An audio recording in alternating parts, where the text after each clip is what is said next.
Hi friends.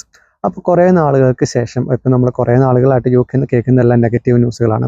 അങ്ങനെ കുറേ നാളുകൾക്ക് ശേഷം യു കെയിലെ NHS സ്റ്റാഫിന് കുറച്ച് സന്തോഷം പകരുന്നൊരു ന്യൂസ് പുറത്തേക്ക് വന്നിരിക്കുകയാണ്. യു കെ ഗവൺമെൻറ് NHS സ്റ്റാഫിന് പേ റൈസ് പ്രഖ്യാപിച്ചിരിക്കുകയാണ്. ഡോക്ടേഴ്സിനും ഡെൻറ്റിസ്റ്റിനും 4%, ബാക്കി എല്ലാവർക്കും, അതായത് nurse, midwife, cleaners, Porter's, health care assistant എന്നിവ ഉൾപ്പെടുന്ന ബാക്കി എല്ലാവർക്കും 3.6% ശമ്പള വർധനവാണ് പ്രഖ്യാപിച്ചിട്ടുള്ളത്. ഗവൺമെൻറ് ഇപ്പോൾ പ്രഖ്യാപിച്ചിരിക്കുന്ന ഈ ശമ്പള വർധനവ് വളരെ കുറവാണെന്ന് വിവിധ ഹെൽത്ത് യൂണിയനുകളും ട്രേഡ് യൂണിയനുകളും ഓൾറെഡി പ്രഖ്യാപിച്ചിട്ടുണ്ട്. സോ ഈ ഒരു സാഹചര്യത്തിൽ ശമ്പള വർധനവിനിടയിലും വിവിധ ട്രേഡ് യൂണിയനുകൾ ഒരു സമരത്തിലേക്ക് പോകാനായിട്ടുള്ള സാധ്യത തള്ളിക്കളയാനാവുന്നതല്ല. NHS സ്റ്റാഫിന് മാത്രമല്ല ഗവൺമെൻറ് ശമ്പള വർധനവ് പ്രഖ്യാപിച്ചിട്ടുള്ളത്, മറ്റനേകം സെക്ടറിലുള്ളവർക്കും ഗവൺമെൻറ് ശമ്പള വർധനവ് പ്രഖ്യാപിച്ചിട്ടുണ്ട്. അത് ഏതൊക്കെയാണെന്ന് ഞാൻ ഡിസ്ക്രിപ്ഷനിൽ കൊടുത്തിട്ടുണ്ട്.